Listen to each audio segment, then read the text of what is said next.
Good morning, good morning, good morning. Good Thursday morning. Good morning, everybody. Hope everybody's having a bright and prosperous Thursday morning. It is the 26th of March, 2020. So happy to have each and every one of you joining us this morning. Want to say good morning to the folks joining us on the GBN Television Facebook page, the Grenada Broadcasting Network's YouTube channel, GBN channels 7, 11, and 20, and of course, my family, the loyal listeners, Classic 105.5, 105.9. Hope everybody has been rested. You should be rested. You should have been inside since 6 p.m. last night. So everybody should be rested and relaxed and rejuvenated to stay at home or get out the house if you're an essential worker, yes? Good morning, everybody. Good morning, Karakou and PT Martinique. Sister Als, continue to stay safe, yes? Good morning to all our regional brothers and sisters, Trinidad and Tobago, St. Lucia, St. Vincent, Antigua, Anguilla, Dominica, Barbados, Jamaica, Anguilla, Haiti, Dominican Republic, St. Bart, St. Kitts, Montserrat, Puerto Rico. They're rolling off my tongue these days. Good morning internationally. The US, UK, Canada, Switzerland, Sweden, Germany, Russia, Spain, Mexico, China, North Korea, South Korea, Japan, Taiwan, Botswana, Nigeria. That is where it is end up in problems. Good morning, everybody. No matter which part of the world you are, we are not in normal times in any part of the world. So good morning, everybody. Hugs and kisses from across the miles, at least 6 feet away. Let's continue to do what we need to do to protect ourselves and our families and loved ones. Good morning, good morning, good morning. All right, let's get it started as usual here on Good Morning Grenada with the word of the day. The word of the day this morning is Cinderella. Cinderella, yes, Cinderella. It's a noun which means a person or thing that achieves unexpected or sudden success or recognition. A person or thing that achieves unexpected or sudden success or recognition, especially after neglect or misery. Cinderella is a partial translation of a French term which means little ashes. The story of Cinderella is ancient. The Greek geographer and historian tells the earliest recorded version of the folk tale, written between 7 BC and AD 24, the name of a Greek slave girl who married the king of Egypt. The first modern European version of the folk tale appears in another book called The Tale of Tales, the collection of fairy tales written in dialect. Look at learning things in the dance. Cinderella entered English in the 19th century. Oh, really? See, it didn't necessarily originate in the fairy tale.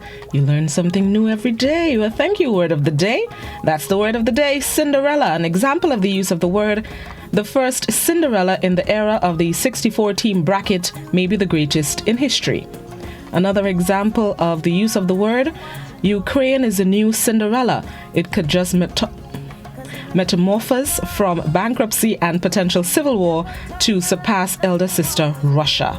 The word of the day this morning, Cinderella, a noun which means a person or thing that achieves unexpected or sudden success or recognition, especially after neglect or misery.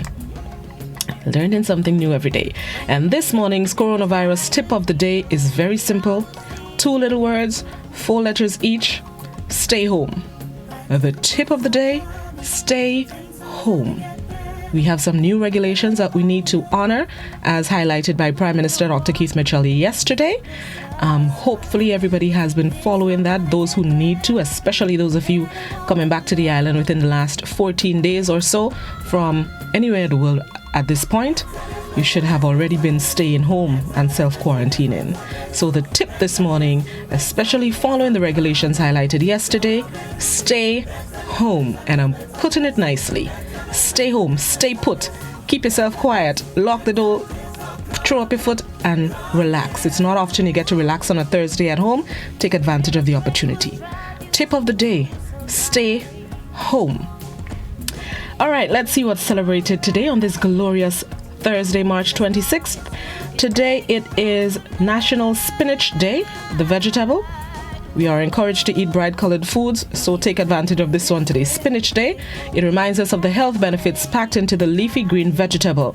Not only are there so many delicious ways that you can enjoy spinach, but it is also incredibly good for you. We need these types of foods in our systems. Spinach Day. To the kids, remember Popeye. Kids these days know Popeye, all you? Lord.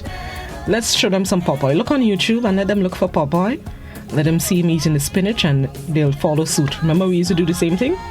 Yes, we used to do it with carrots too, thanks to Bugs Bunny. Cartoons come in very handy. And today it is also Epilepsy Awareness Day or Purple Day. Epilepsy Awareness Day on March 26th aims to increase the public's knowledge of a neurological condition affecting nearly 50 million people worldwide. Also known as Purple Day, people are encouraged to wear the color in support of epilepsy awareness. I didn't know, or else I would have been all purpled. But it's those of you who have not dressed yet, the essential workers who need to leave home, dress in something purple today in a recognition of Epilepsy Awareness Day.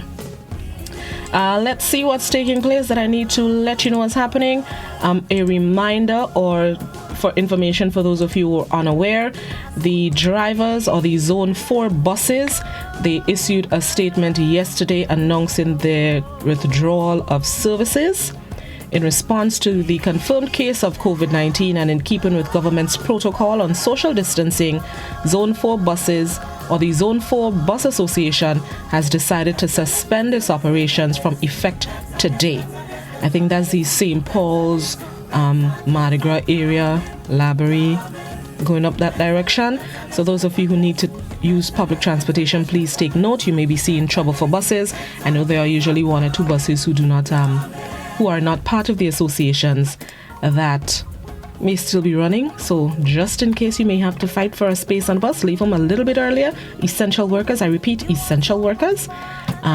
Those of you on the Zone 4 bus route. The Grenada Electricity Services, GRENLEC, they have advised of their closure of their headquarters and customer care centers effective today until April 15th. So those of you who have not paid your GRENLEC bills as yet, please take note that GRENLEC is closed. Has closed its headquarters and customer care services centers from today to April 15th.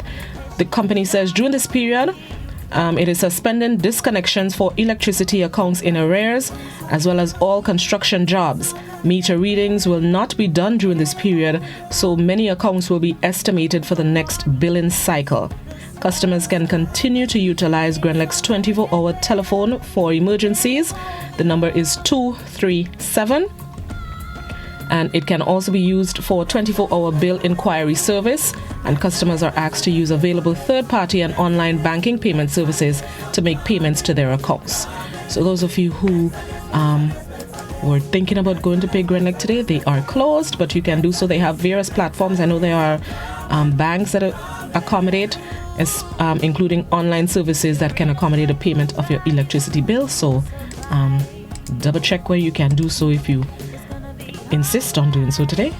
And finally, let me reiterate something that I said earlier this week that I'm not sure why people are not hearing. The point of businesses, including supermarkets, pharmacies, and so on, regulating the amount of people that come into their building is to avoid crowding within their establishment. That's why they're taking 10 at a time or 25 at a time, depends on the size of the business.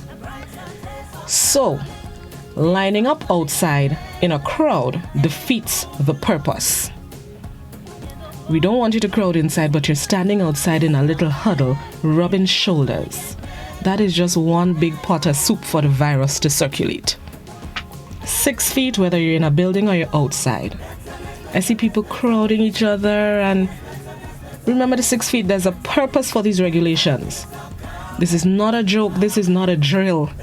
We're not highlighting these measures because we idle or because we feel like playing. These are serious times.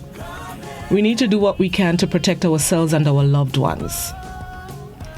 So let's try and remember 6 feet distance in work, in play, in a building or outside.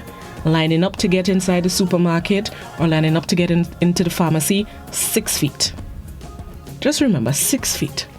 I've been advised just spread your arms and turn around in a circle. That should give you at least 3 feet or 6 feet, a matter of fact.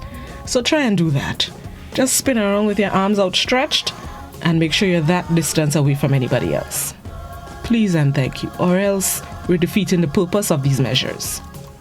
Let's get ready for the news. Those of you on radio, we bring you the morning edition of news, and those of you on television, we bring you highlights of last evening's newscast. This is Good Morning Grenada on Classic and the GBN. Keep it locked.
Statutory rules and orders. In exercise of the powers conferred under Section 4 of the Emergency Powers Act, Chapter 88, the Cabinet of Grenada makes the following regulations. Citation and duration. Number 1. These regulations may be cited as the Emergency Powers COVID-19 Regulations 2020. Number 2. These regulations shall come into effect at 6 p.m. on the 25th day of March 2020 and shall expire at 6 p.m. on the first day of April 2020. Restriction on freedom of movement. Number 2. 1. A curfew is imposed every day from 7 p.m. to 5 a.m. except as provided in these regulations or as may be approved by the Commissioner of Police. Number 2. Freedom of movement every day from 5 a.m. to 7 p.m. shall be exercised in accordance with these regulations. Number 3. These regulations shall not apply in the case of a medical emergency. Work remotely from home. Number 1. All businesses and offices may continue their business operations by allowing their employees to work remotely from home, utilizing virtual means, unless they are permitted to work under Regulation 5 or are designated as being essential workers under Regulation 7. Number 2. Where a business is unable to continue its business operations by its employees working remotely from home, the business shall cease its operations. Public service, statutory bodies, state enterprises, and courts. Number 4, 1. Subject to sub-regulation 2, all members of the public service shall work remotely from home, except as otherwise directed by the Secretary to the Cabinet. Number 2, where the Secretary to the Cabinet directs that specified public officers attend work, the government shall take reasonable steps to A. Ensure safe transport of the public officers in accordance with Regulation 13, and B. Comply with the physical distancing protocols in accordance with Regulation 6. Number 3. Subject to sub-regulation 4, all employees of statutory bodies and state-owned enterprises shall work remotely from home, except as otherwise directed by the chairperson of the board. Number 4. Where the chairperson of the board directs that specified employees attend work, the statutory bodies or state-owned enterprises, as the case shall be, shall take reasonable steps to A. Ensure safe transport of the employees in accordance with Regulation 3, and B. Comply with the physical distancing protocols in accordance with Regulation 6. Number 5. Subject to the Eastern Caribbean Supreme Court Practice Direction Number 1 of 2020, the courts shall remain accessible, shall adhere to physical distancing protocols, and the persons employed within the public service shall work remotely from home as far as reasonably practicable. Number 6. In this regulation, the court means the magistrates' courts and the West Indies Associated States Supreme Court. Closure of businesses and exceptions. Number 5, 1. Subject to Regulation 3, 2, every non-essential establishment or business shall remain closed except for the following. A. Wholesale or retail grocery stores and commercial bakeries from 6 a.m. to 5 p.m. The first 2 shopping hours to be reserved for seniors, disabled persons, and essential workers. B. Doctors' offices, hospitals, or medical facilities. C. Pharmacies and medical supply establishments. D. Gas stations from 6 a.m. to 5 p.m. E. Hardware stores from 6 a.m. to 5 p.m. F. Hotels, excluding any spas, gyms, discotheques, and restaurants therein. However, such restaurants may offer takeaway or room service. G. Banks, credit unions, and money services businesses from 8 a.m. to 2 p.m. on Mondays to Thursdays and 8 a.m. to 4 p.m. on Fridays. H. Commercial ports and related businesses from 6 a.m. to 5 p.m. subject to any variation by the Ports Authority. I. Airports subject to Regulation 10(1)(a).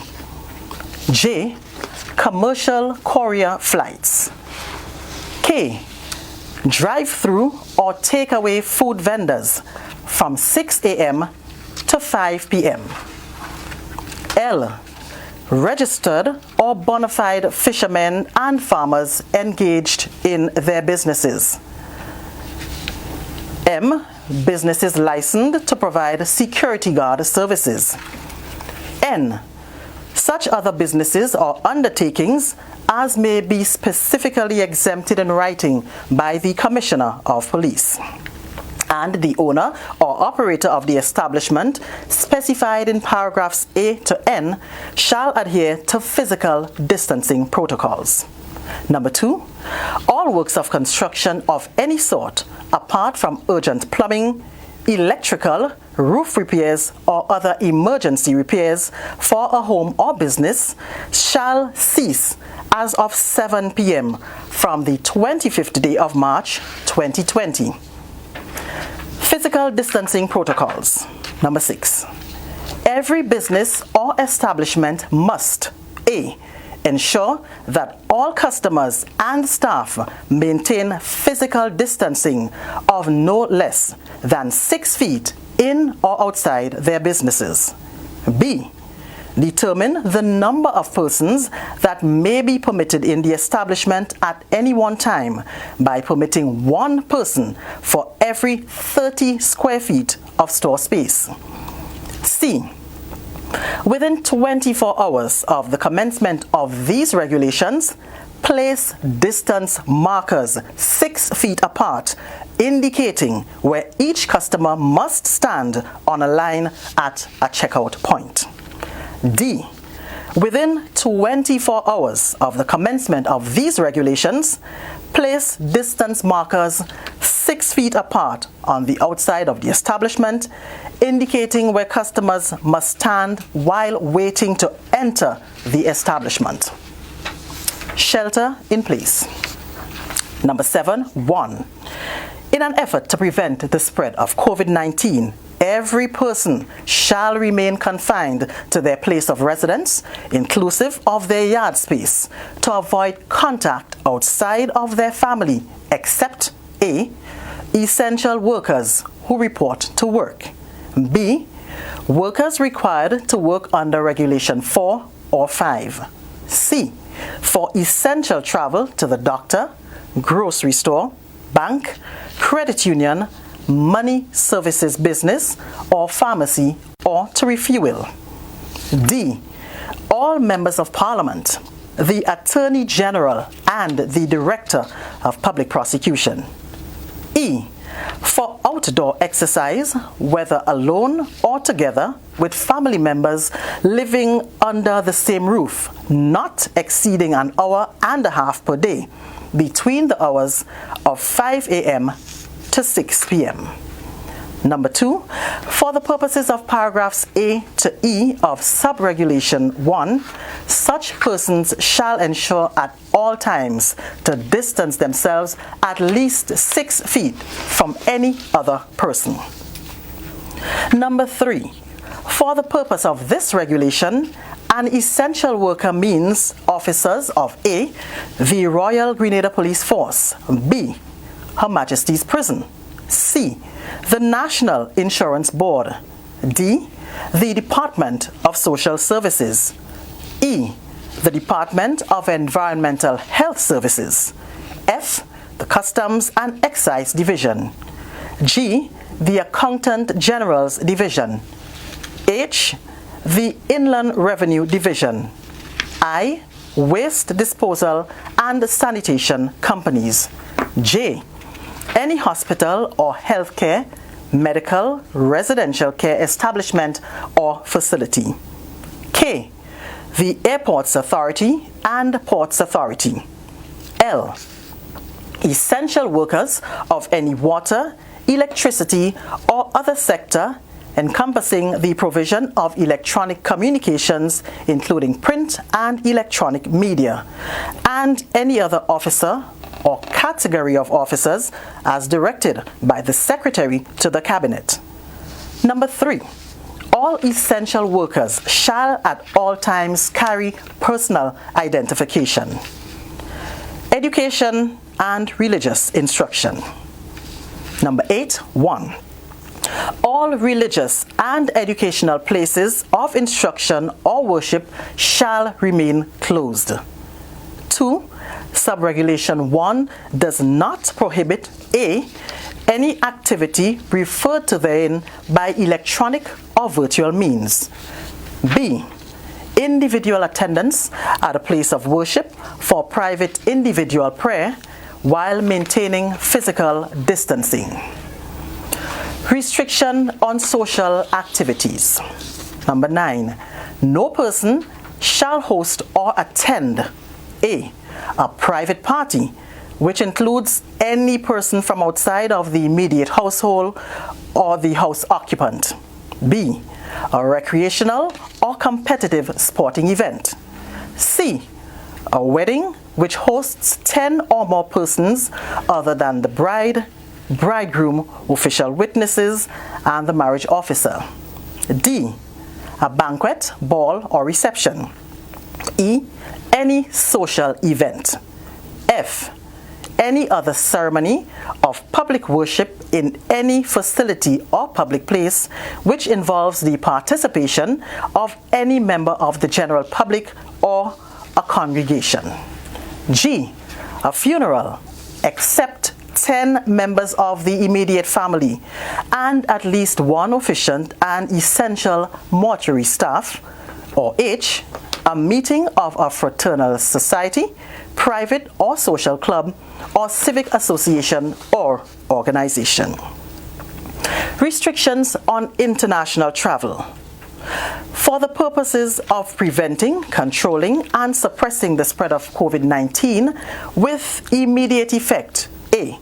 Except with the prior written permission of the Airports Authority, all airports, including private airports and fixed base operations or FBOs, shall be closed to incoming international flights carrying any visitor. B. All seaports shall be closed to regional and international seafaring and private boating. And C. No visitor shall be permitted to enter and disembark for any reason, including transiting through the state of Grenada. Number 2. The restriction contained in Sub-Regulation 1 does not apply to A. Outgoing flights or outgoing ships, as the case may be. B. Cargo flights or cargo ships, as the case may be. C. Commercial courier flights. D.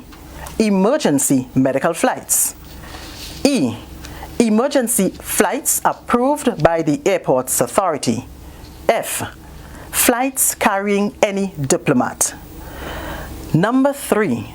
Notwithstanding Sub-Regulation 2, no crew member will be allowed or granted shore leave for the purposes of operational difficulties and upon receiving permission from the Airports Authority or the Ports Authority. Restriction on domestic travel. Number 11. No person shall offer for hire or seek to travel any A. mail boat sailing inter-island for transport or freight, or B. inter-island private commercial transport, except with the approval of the Ports Authority. Restriction on road traffic. Number 1. No person shall drive a vehicle on any public or private road for a purpose other than stated regulations 5, 7, 9C or 9G. 2. The Royal Grenada Police Force shall have powers to stop any vehicle and inquire as to the purposes for which the vehicle is being utilized and to arrest anyone found in violation of this restriction. Number 3. For the purposes of this regulation, vehicle includes a motorbike or motor vehicle. Public transportation. Number 1. No person shall offer for hire or seek to travel on A. any motor omnibus unless there is or would be not more than one passenger per row in the motorbus in a staggered formation. B. Any hiring car or taxi unless there is not more than one passenger in the vehicle. Number 2. In this regulation, motor omnibus, hiring car, and taxi have the meanings assigned under the Road Traffic Act, Chapter 289A. Restrictions on visits. Number 1. No person shall visit or be permitted to visit any place of quarantine or isolation station. B. A patient in a hospital or residential care establishment or facility, including an elderly nursing home. C. A detainee in prison. Number 2. Notwithstanding Subregulation 1, but subject to protocols of the hospital, a patient of a hospital may be allowed 1 visitor per day. Penalty. Number 15. A person who contravenes or fails to comply with these regulations shall be guilty of an offense and, on summary conviction, liable to a fine of $1,000 and to imprisonment for 12 months and to forfeiture of any goods or money in respect of which the offense has been committed. Guidelines. Number 16. The Commissioner of Police may, on the direction of the Cabinet of Grenada, issue guidelines to provide further clarification on these regulations. Thank you.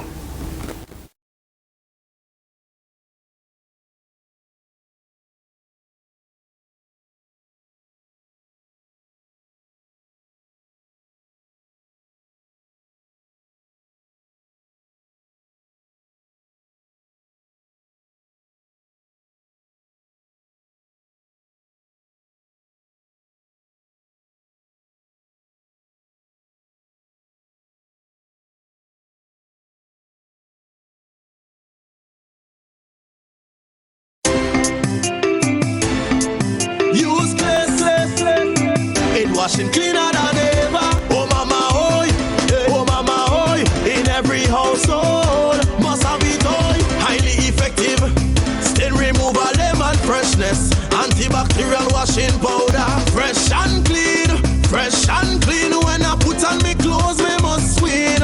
When I wash me clothes, no other detergent could ever wash me clothes like this.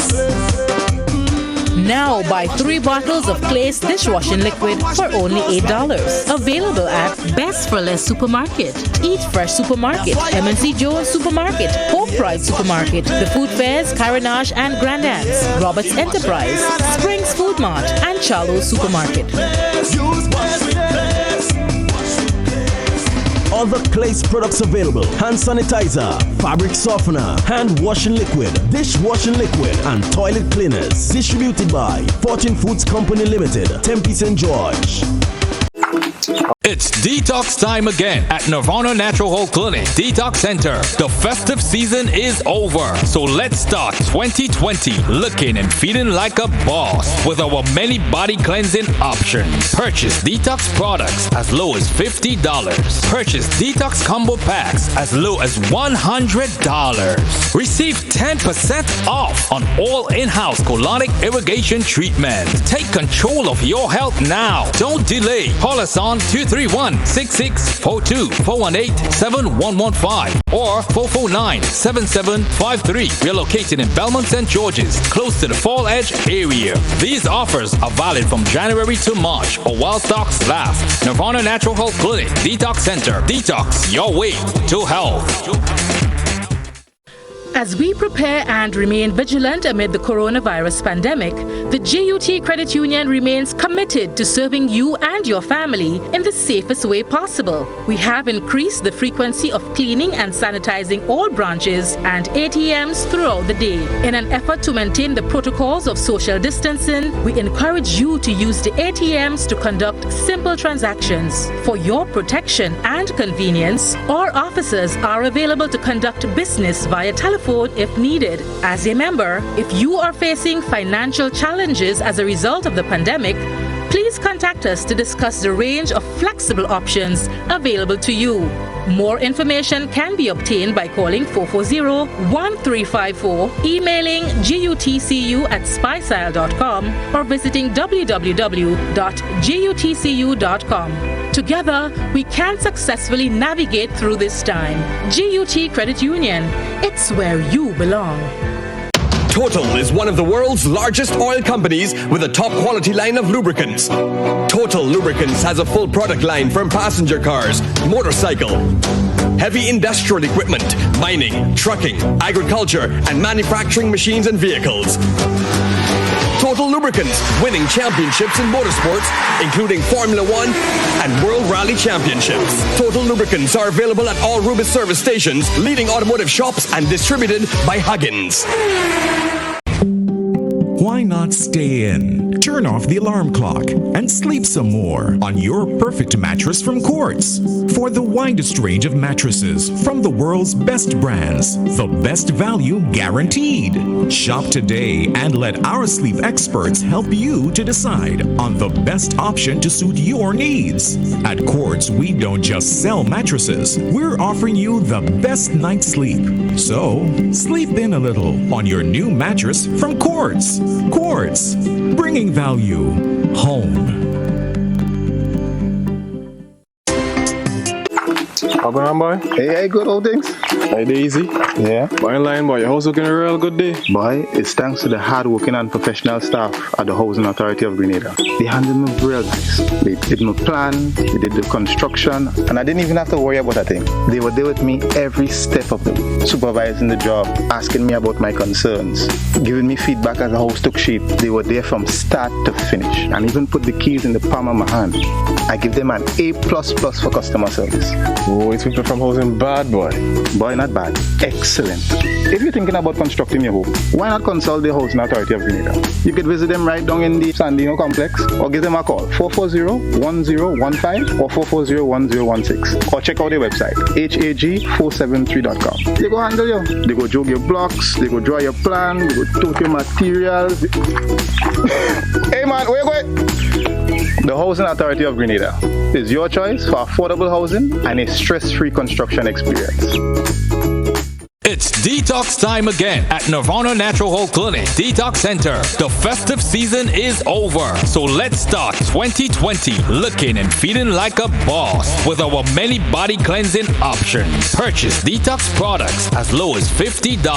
Purchase detox combo packs as low as $100. Receive 10% off on all in-house colonic irrigation treatment. Take control of your health now. Don't delay. Call us on 231-6642, 418-7115, or 449-7753. We are located in Belmont St. George's, close to the Fall Edge area. These offers are valid from January to March or while stocks last. Nirvana Natural Health Clinic Detox Center. Detox your way to health.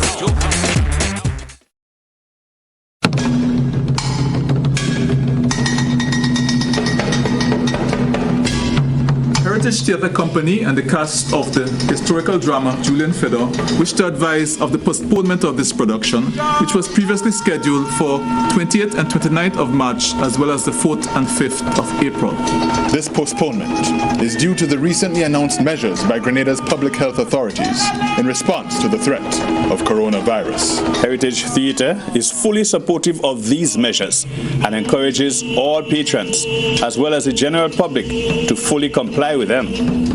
As well as with other advice given by the Ministry of Health and official bodies like the World Health Organization on steps to be taken to keep the nation safe.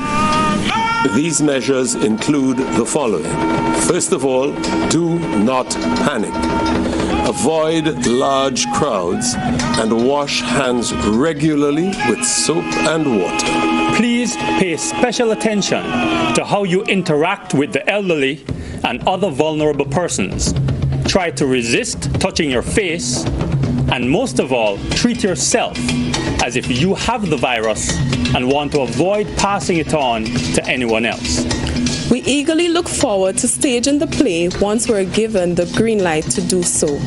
Meanwhile, we ask patrons hold on to your tickets as they will be honored when the play is staged.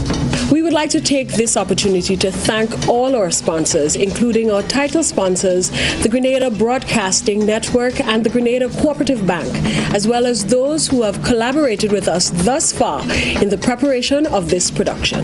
We thank you, our patrons, for your understanding and continued support. Let us work together to overcome this challenge.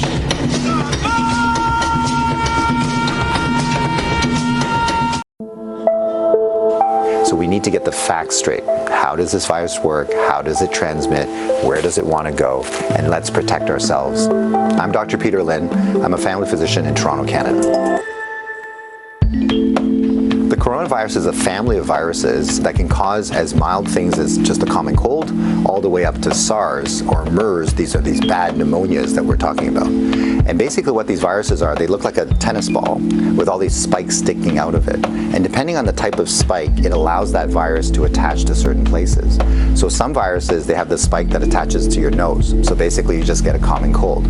But the SARS virus and this new virus that we're talking about has the spike that allows it to attach to the cells in your lung. And when it attaches there, it puts in information to make photocopies of itself. So it uses our equipment to make more viruses.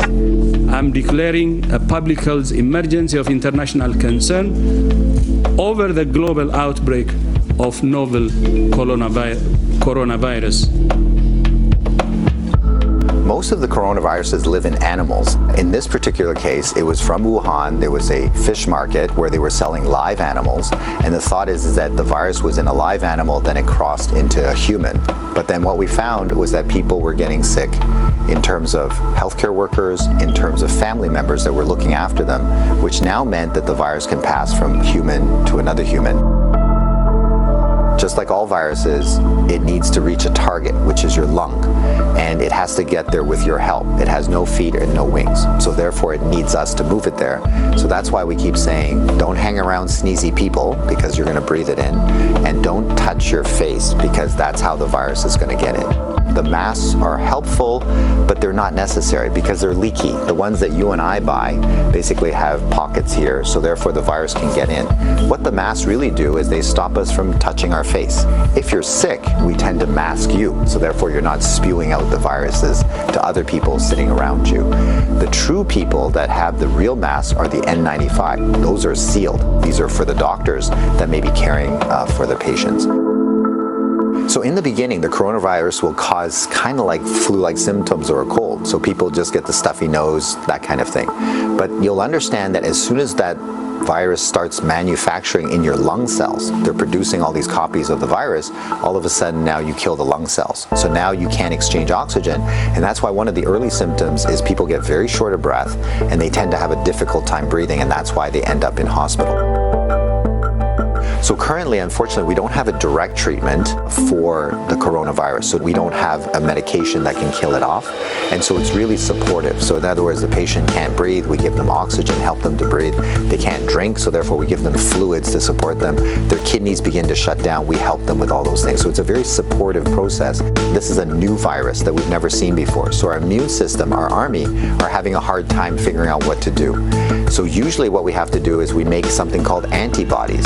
So these are things that can grab onto the spikes that we see on the virus, and it'll get rid of the virus for you, and that will actually bring you back to good health. So therefore the elderly may have a worse outcome, and of course the young children. So the babies, their immune system is not so good either, so they may not make those antibodies as well. So just remember, your hands may be with virus. Virus cannot hurt you because it can't get through the skin. But the moment I do this, now I've brought the virus right to where it wants to go. So let's remember not to touch our hands to our face. So let's say you think that you might have been on a plane or you might have bumped into somebody that has it. What should you do? So the first thing is to contact a healthcare worker to tell them that potentially you have it. If you're feeling symptoms and you're going to go into a facility, call ahead. Okay, so whether you're calling the paramedics or whether you're calling the hospital or your doctor, just mention that you were on a flight. If you don't have any symptoms, then what we do is a little bit of a self-quarantine. In other words, we can just keep you away from other people, and so you don't go into parties, don't go with your friends, don't go into public transportation. So we can contain it very easily by making sure that you do a self-confinement, so to speak, for the, let's say, 7 to 14 days is the longest incubation time. So after that, if you're feeling well, then you don't have anything to worry about. If we get the facts right, then we don't have to be overly worried, but we do the right things so that we don't get the virus ourselves and that we don't pass it on to others. And if we look after each other in this way, this virus will have nowhere to go. It needs us to move it, it needs us to make copies for it, and if we don't help it, then the virus will stop. So we have the power to do that right now.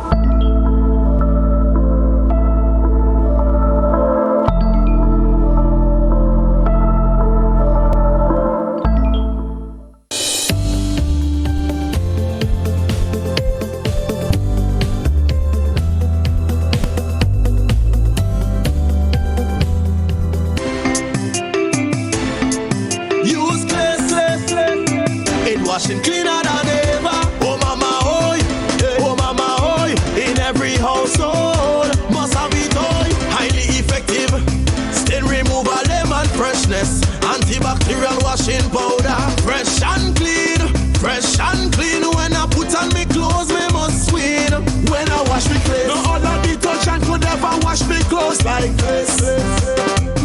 Now buy 3 bottles of Place dishwashing liquid for only $8. Available at Best for Less Supermarket, Eat Fresh Supermarket, M&C Jones Supermarket, Hope Pride Supermarket, The Food Fairs, Carenage and Grandad's, Roberts Enterprise, Springs Food Mart, and Charlo's Supermarket. Other Place products available: hand sanitizer, fabric softener, hand washing liquid, dishwashing liquid, and toilet.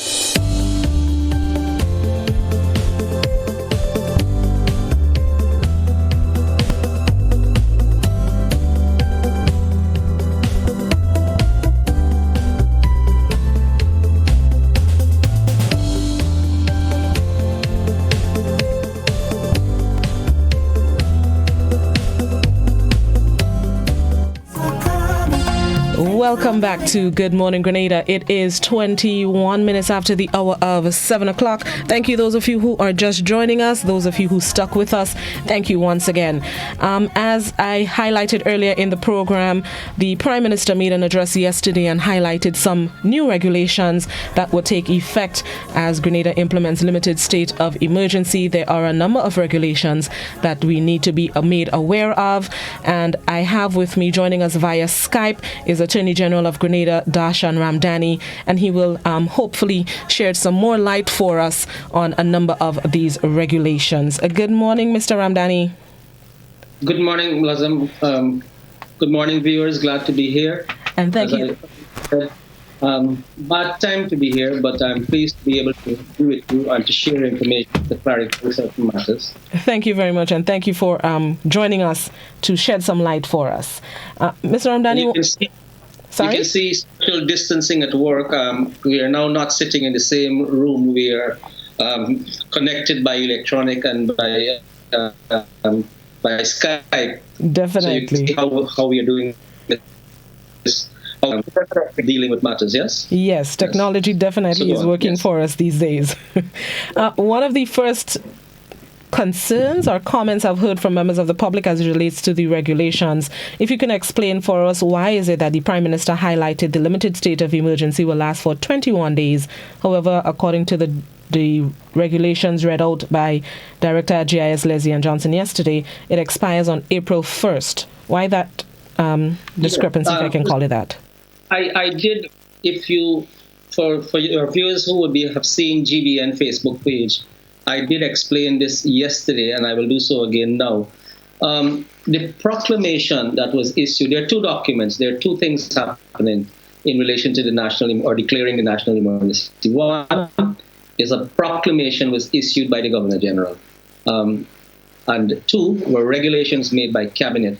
And both of those things were done in accordance with Chapter 88, which is the Emergency Powers Act, which is an act which carries out Section 17 of the Constitution, which allows the Governor General to make a declaration.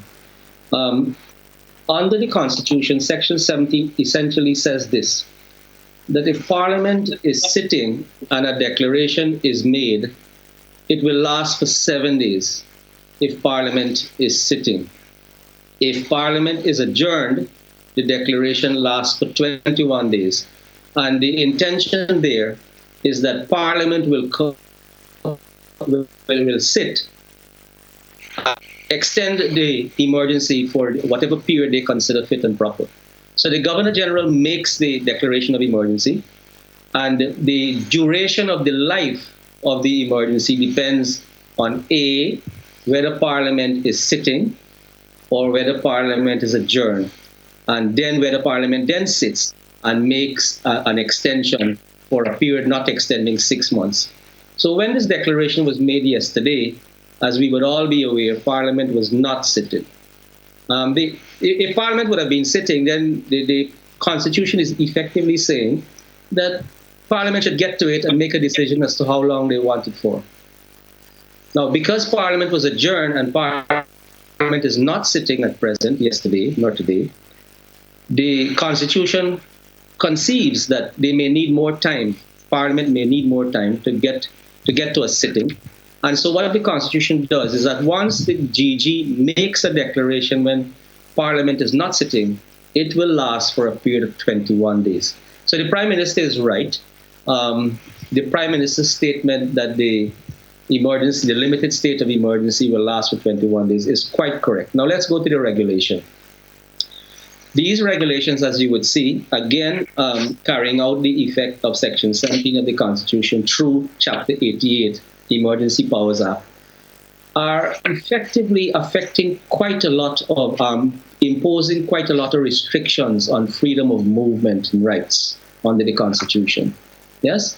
And so, because of the number of things that we are touching, it was important for us to ensure that we make the point that these regulations may be revisited, be reviewed, may be amended, so we can get it right. If you recall, the Prime Minister said that the government took this action, this declaration was made because there was real concern about persons not complying with the social distancing program protocols, and because of that, we had to take the next step. Now, there were suggestions, there were comments, there were calls for Grenada to be in a complete lockdown, but the government, in approaching this in a very responsible manner, thought that we would take this initial step. We would do a limited state of emergency, and we would impose restrictions in an attempt to balance the whole idea behind these regulations. But before I get to that, so the purpose is, so let me say this very clearly. The declaration, the proclamation of limited emergency made by Her Excellency the Governor General will last for 21 days. The regulations which are made pursuant to that, because the regulations flesh out what action should be taken. These are the detail. Have you seen them and you've heard them on the news? There are quite a bit of them. And the cabinet has this function, and the cabinet is empowered under the law to go through these regulations, to create these regulations, having considered all matters. And this is something that not the GG will be doing. So the Constitution does not give the GG that express power. And this is why Section 88 was passed, I suppose, to ensure that the practical workings of an emergency, what steps are to be taken in an emergency, will be done by way of declaration. And so we've already been hearing comments from members of the public, business owners, workers, statutory bodies. I've just came off the phone with an officer from a statutory agency seeking some clarity, some are seeking exceptions, hoping that they can have their business continue. Yesterday, I have had a request from one person who said that their family, their elderly mother, is being cared for by some caregivers in their home. Now, that is not provided for. These persons would not be recognized as essential workers under the present regulation, but the Commissioner of Police is given a power under these regulations. But we'll come back to that shortly. So I was trying to answer that question, that the declaration lasts for 21 days, the regulations are for 7, and it gives us the latitude, and it makes a clear statement, because whatever period of regulation lasts for, we can always revisit it. But this makes a clear statement that it is our intention to continue to work on this so that we continue to get it right. You mentioned the powers of the law enforcement, the commissioner and members of the force. What are some of the requirements of the RGPF to ensure that these regulations are adhered to by members of the public, whether it be their right or their powers to arrest and charge folks and so on and so forth, as well as their use of discretion? Right. This is a very important matter. Now, the police will continue to have their usual powers of law enforcement, which means if you commit a regular offense, the police will be able to arrest you, you will be charged, and the regular process will follow, subject, of course, to the limited functioning of the courts at the moment. But the magistracy will be available, will be accessible. And so if persons are required to be brought before a court, they will have that opportunity. I was assured of this by the magistracy. And so that will continue. So coming back to the police, these regulations, they affect the fundamental rights in some ways. The freedom of movement, telling you that you have to stay in your home at a certain point between 7 o'clock and 5 o'clock. You are to remain indoors, except for essential workers. Yes, or except in the case of a medical emergency, and that point must be made very clear. If it is that, God forbid, you are experiencing a medical emergency or a family member is, then you will have the right, without being in breach of these regulations, to exit your home and to seek medical attention at a doctor's office or a hospital. Call out a doctor, and that sort of thing will continue to happen, because the entire purpose of these regulations is to keep Grenada safe, is to protect the health of Grenada and to ensure safety and public order in that process. So the police is very important to ensuring that we minimize gatherings, we minimize opportunities for contact, and the regulations go through these at length in terms of when you are to remain in your home, for what reasons you are to come out. And I'm sure many members of the public, all of whom will be watching GBN yesterday and GIS, would have seen slides setting out the restrictions on movement and the exceptions on those movements. I suppose we'll go through some of that this morning, but essentially from 7 to 5, you're to remain indoors except essential workers and except for medical emergencies. So the police officers, when they see, they will be alert, they'll be vigilant. The Commissioner of Police and his team are very sensitive to these regulations. They understand what the intention is, and they are going to seek to ensure people comply with it.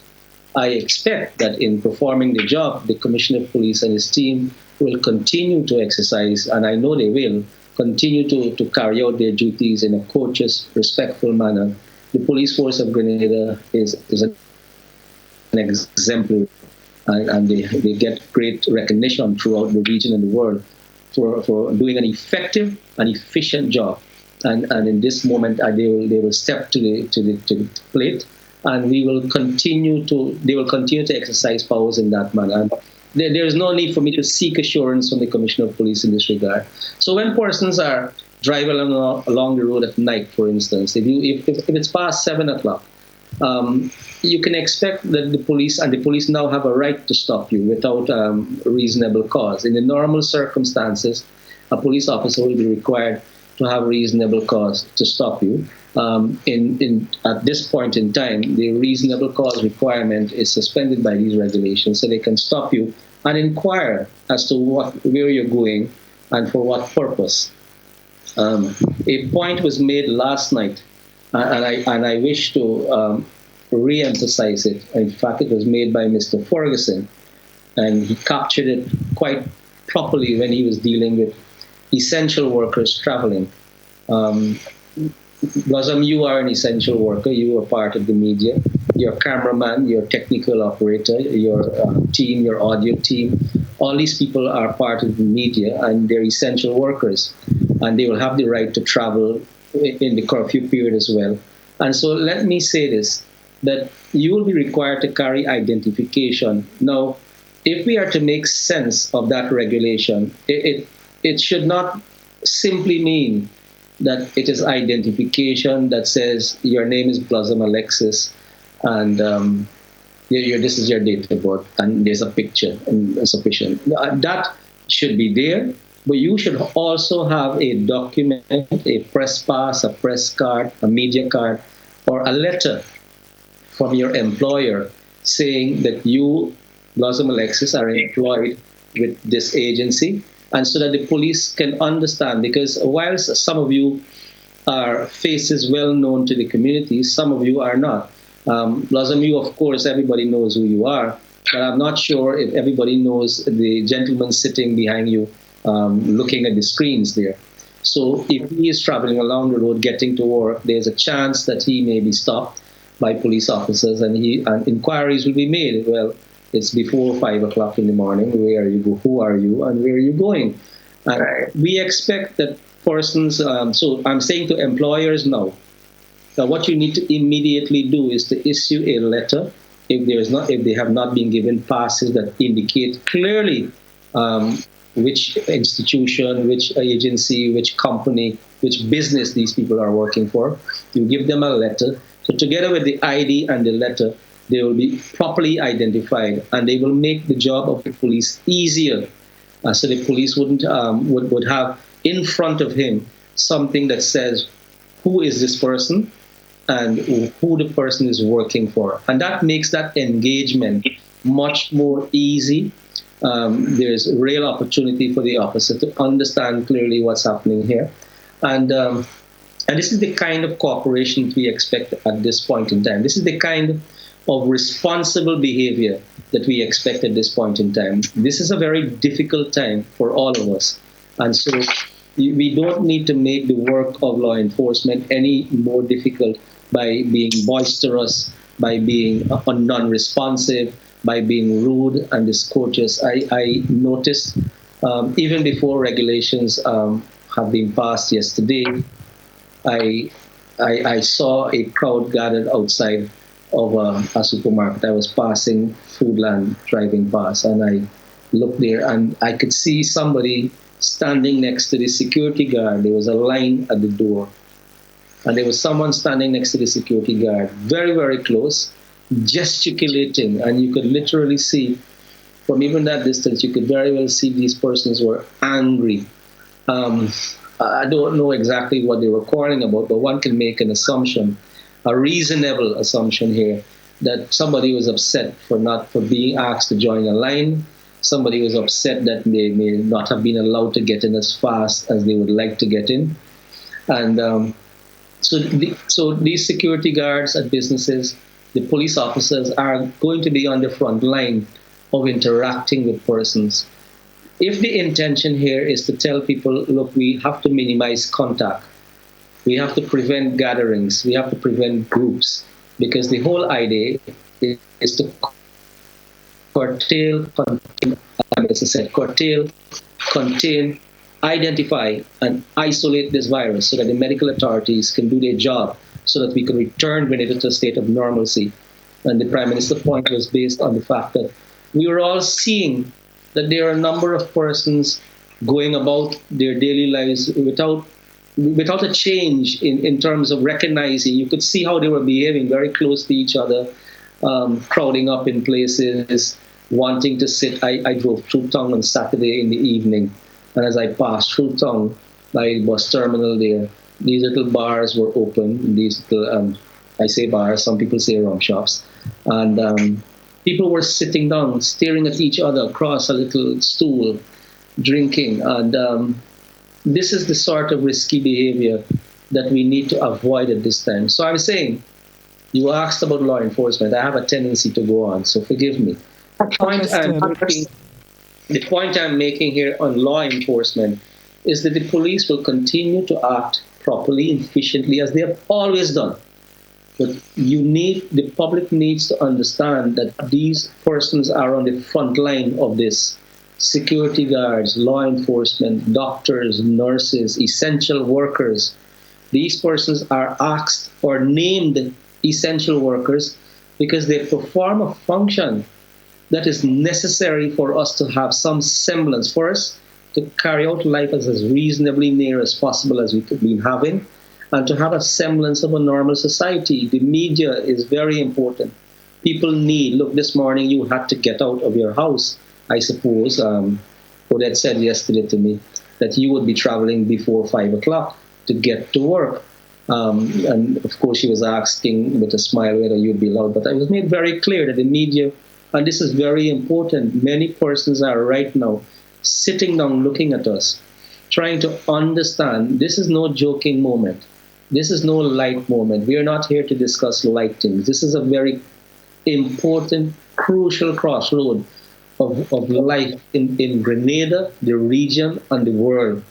And we need to take this seriously. Some of us believe we are very strong. Well, I'm going on again. So coming back to law enforcement, they are out there. They will be, of course, exercising as much flexibility as they can, but they are clear that they need to enforce these regulations. The police enforce the law. That's what they do. And these regulations are about restrictions on movement to protect persons, about preventing gatherings, opportunities for contact, and the police will be vigilant and they will be ensuring that they carry out their job. That's the system. In relation to the regulations, it makes provisions for the opening of places like the supermarket. Does it also make provisions for St. George's Market to operate? Can vendors still go to the market on Fridays and Saturdays to sell their products, or is that off limits, or is that considered part of the provision of food supplies to the island? Yeah. Well, if you recall going through the slides, yes, you would notice they say things, the first, like the speaker, Regulation 5, if we look at that, Regulation 5.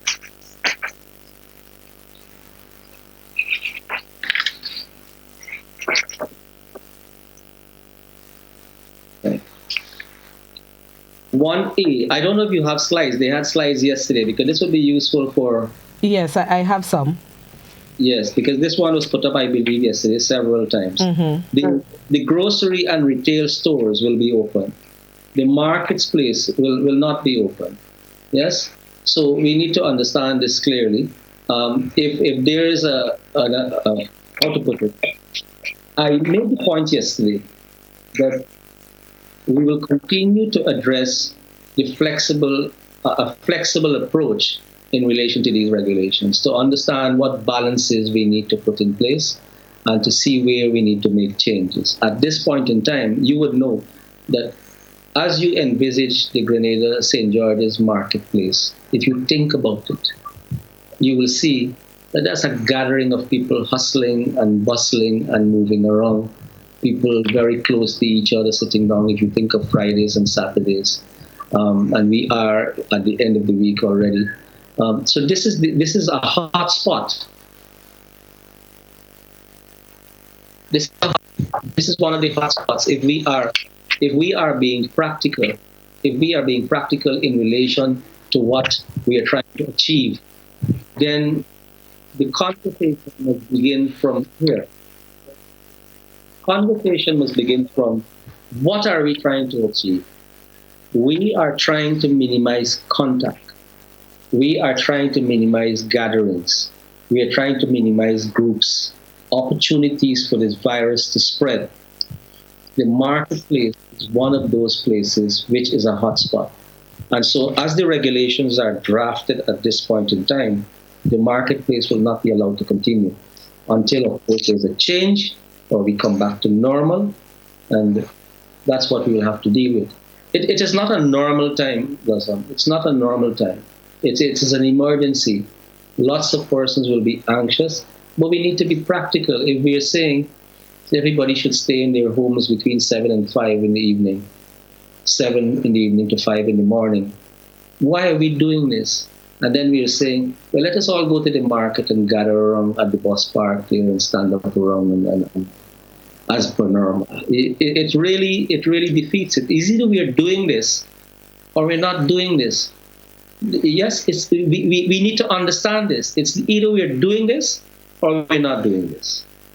And I know some people out there might even be saying, let's take more drastic steps. Well, as I said, this is flexible. And depending on how this unfolds, flexibility goes either way.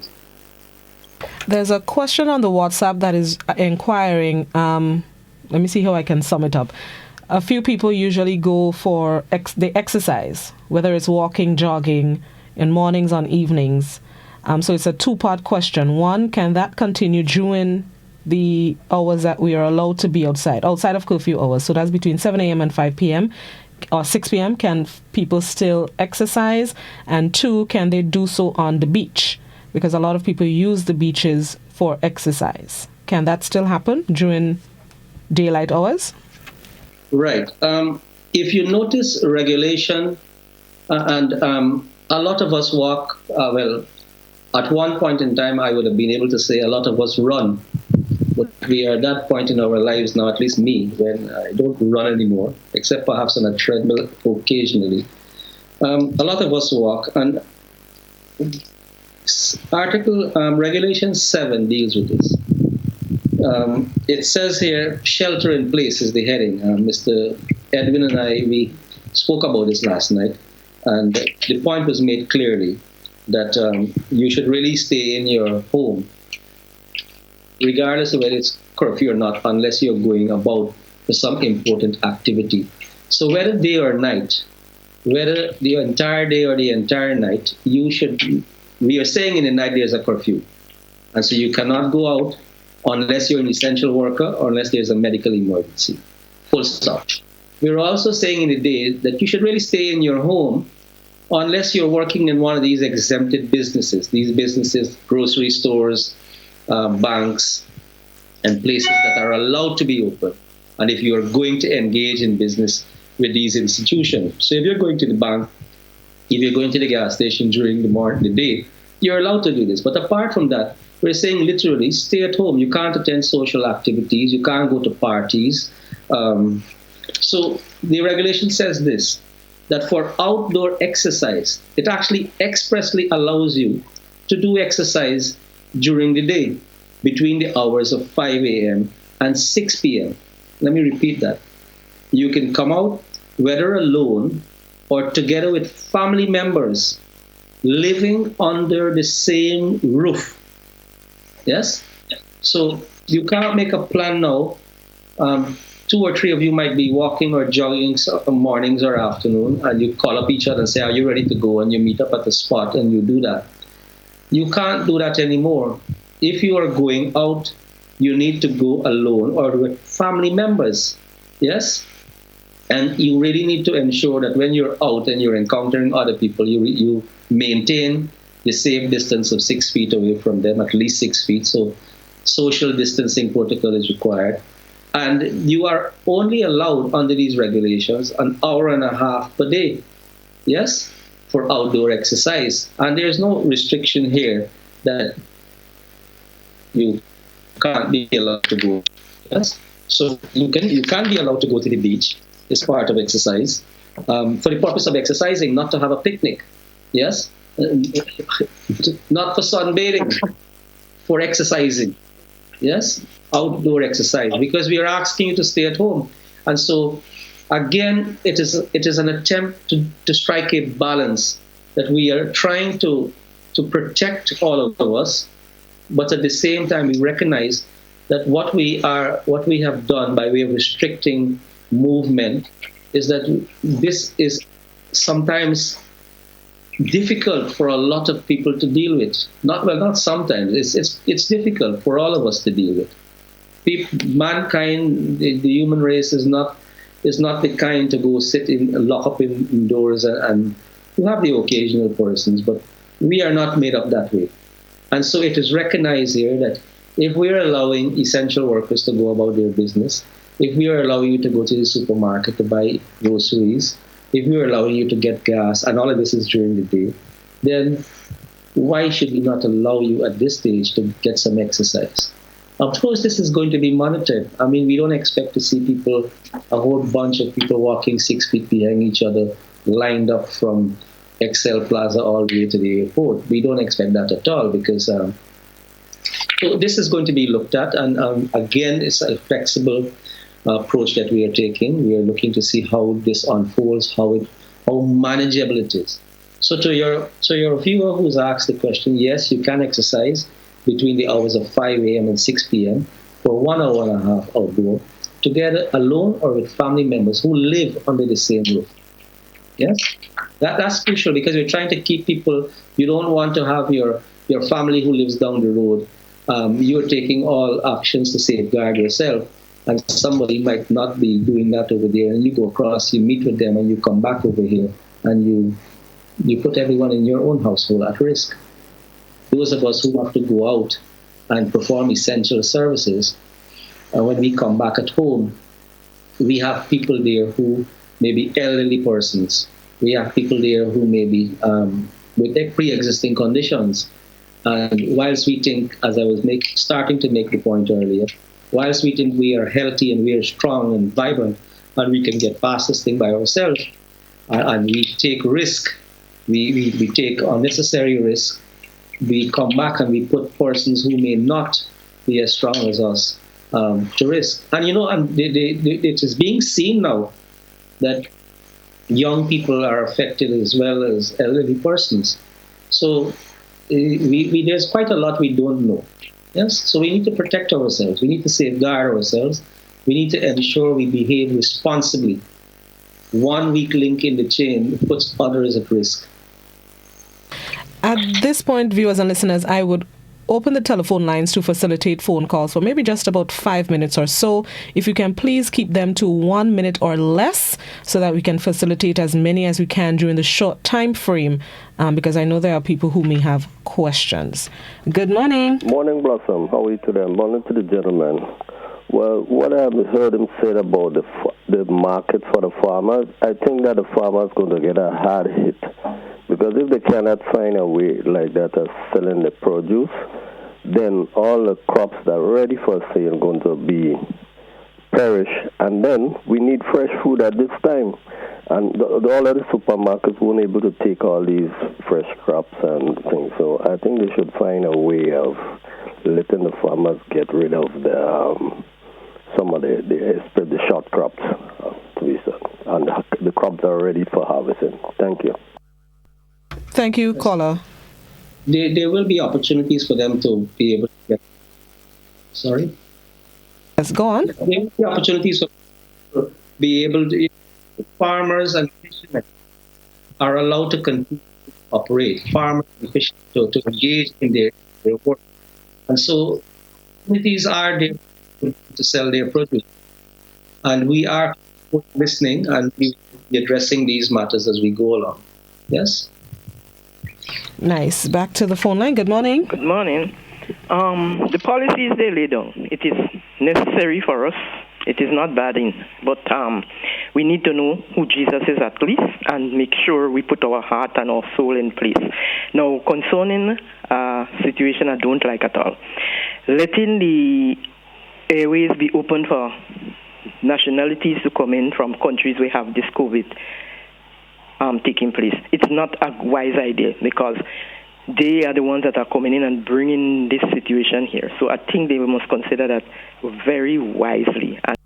Thank you, caller. The ports have been closed since Sunday. The airport has been closed and the seaports, the cruise ships have been stopped for maybe about 2 weeks or so now. So the ports have been closed for a little while now. Yeah. It's already done. No person on any boat, yacht is allowed to come to shore. As Blossom just said, the ports are closed. Nobody is allowed to come into Grenada. Planes, there are a few flights have come in empty and taken out persons who wish to return to their own countries. And so that has been facilitated. There is a power given of, yes, there's a power given to the authority. I'm getting a feed. Yeah, you're correct. There's a power given to the airport authority to make exceptions. And this is to where medical persons to come, for instance. Yes? So there is that possibility given there, but by and far, no one is allowed to come into Grenada at this point in time. Yes? Yes.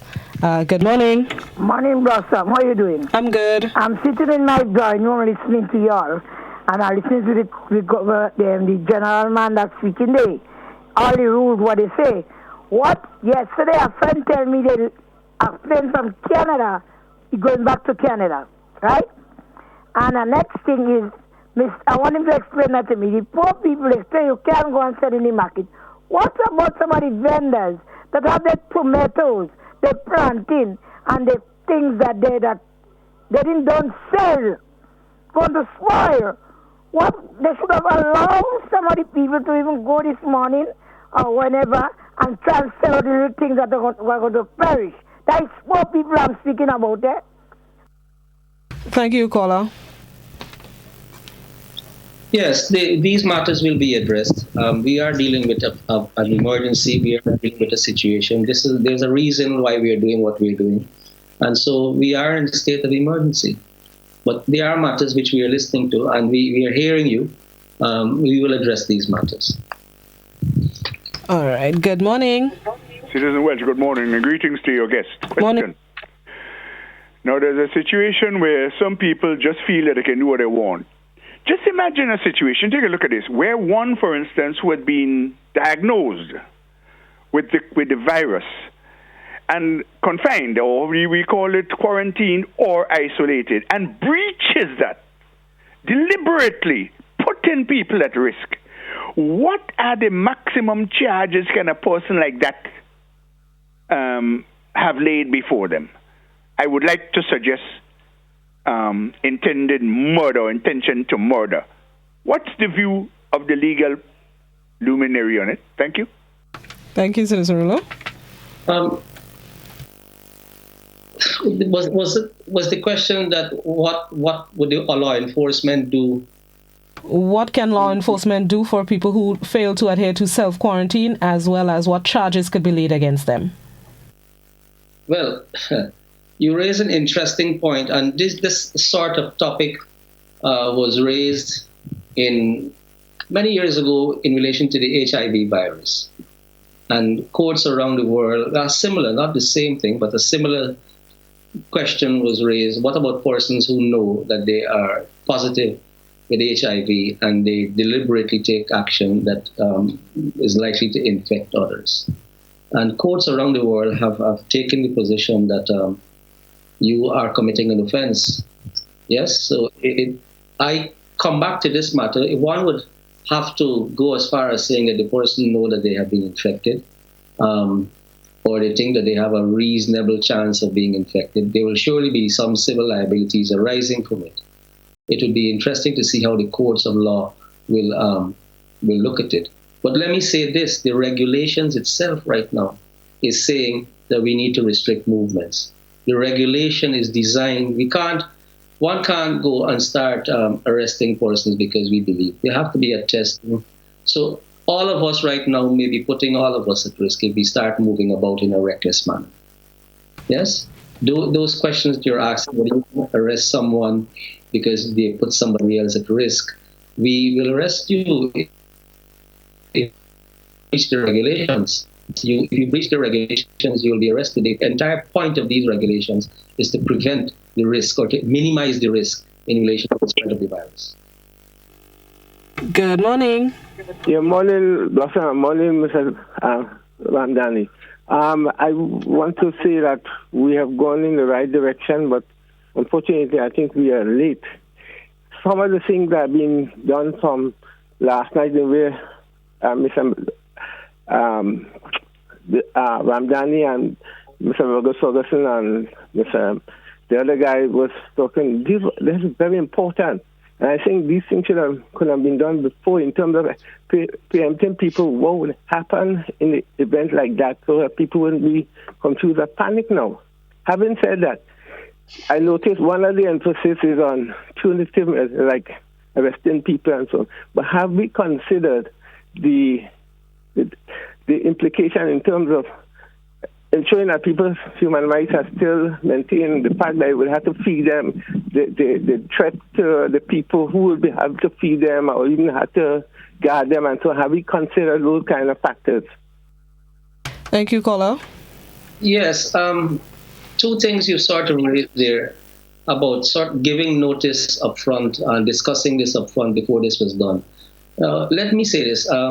One of the countries in South Africa, I was looking at the Trevor Noah Daily Show yesterday or the day before. He's now at home, isolated, doing his he's calling it the daily distancing show. And he spoke about one country where he said the president or the prime minister there made a declaration of emergency and gave 3 days notice. Yes? And the point that he was making, this is a sort of a light show that discusses serious matters. The point he made, and it's a point that I will make now, is that if we recognize there is a risk, we need to take action immediately. What are we saying to the virus that go ahead, take these 3 days, people go ahead, take these 3 days, walk about the place, do as normal, and because remember the Prime Minister made the point.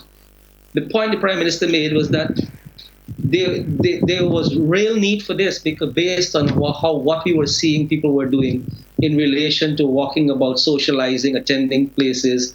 I saw it with my own eyes through town on Saturday. So Sunday, we had a confirmed case, and we had to put these things in place very quickly to get here. Yes? And so to give notice, we would have loved to give notice. This virus didn't give this world much notice. But here we are, first world countries, England, United States of America, Italy, these countries with all of the systems that they have in place have not, I don't want to compare countries, but we are lucky. We are fortunate so far. God is watching over us. We hope that it continues in the way that where we don't have any more cases. And these measures are being taken. Now, in relation to law enforcement or arresting people, the police, I am sure, must be very concerned that if they have to lock up a lot of people. That is a practical matter. And this will be one of the concerns that will be factors that will be affecting how law enforcement proceeds to engage with the public. And so while, yes, they have a power of arrest and charge for persons they see breaking these regulations, they're also very conscious that we need to not to fill up the lockups at this point in time. That is not to say that you will not be arrested or facilities will not be put in place to ensure that even the lockups have some degree of social distancing, or the social distancing factors are employed. We might have to have a location or a space if we get that numbers. And I'm thinking, this is one of the reasons Grenada is home for all of us, is that this country is safe in many regards, and people, by and large, they are responsible. There are quite a few who are not, but people are responsible. So I'm saying, let us all be responsible. Let us not make the police job difficult.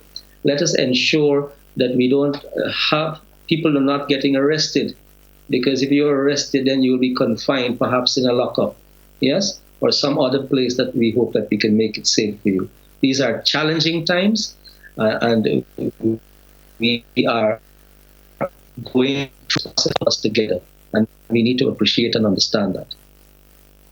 Mr. Ramdani, I want to thank you very much for joining us this morning. It's 2 minutes after 8. I know you need to get back to Attorney General duties, but I want to thank you so much for joining us, and we would definitely try our best to continue this conversation as it relates to these regulations.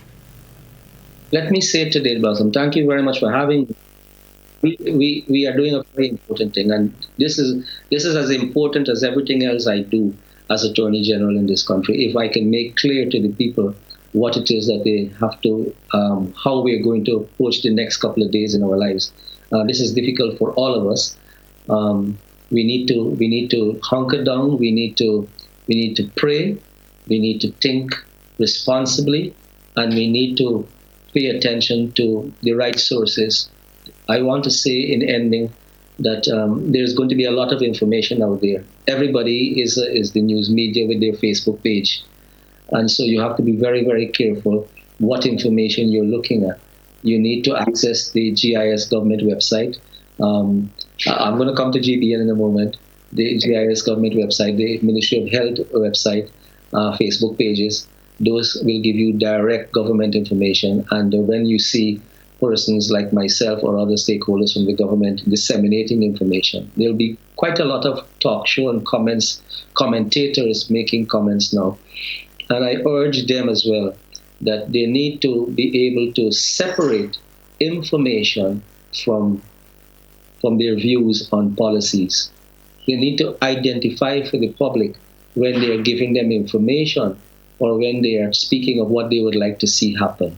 The public is listening to us, and we need to make sure that we tell them first what these regulations are saying before we go on to say, I'm not saying please stop saying things about what you would like to see happen, because we want to hear that.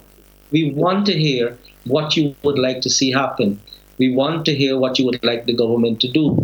But we also would like those responsible commentators, and all commentators, people who go on the public media, please approach this carefully. responsibly so that people can understand and we don't bring confusion in their minds. And so thank you again for having me here. Good day to everybody and stay safe. Thank you very much again, Mr. Ramdani. You stay COVID-free as well. That was Attorney General Darshan Ramdani joining us this morning. I would endeavor for the To The Point program to have another official, possibly Mr. Ramdani. I need to finalize who the guest may be so that we can further look into the regulations. I know there are still questions that folks are asking via the WhatsApp and the Facebook and YouTube platforms. The discussion would continue on To The Point this morning at 9. In the meantime, it's 5 minutes after 8. It's too late to join the BBC for the 8 a.m. newscast, but I think it's better when we mind our business here at home before we think about elsewhere. And I think the information really needed to be shared, so I didn't mind, cutting BBC just for this morning. Thank you, those of you who joined us on the Facebook and YouTube platforms. Have yourselves a productive Thursday. Continue to stay COVID-free. Remember, one is one, and let's keep it that way. The mantra: be wise and sanitize. Have a good one. And those of you staying on Classic, keep it locked. This is your information center. We'd like to thank our sister station Hot 98 for joining us this morning and ensuring that their listeners as well are kept up to date as to what's happening. This is Classic Hot 98 GBN. Have a good Thursday.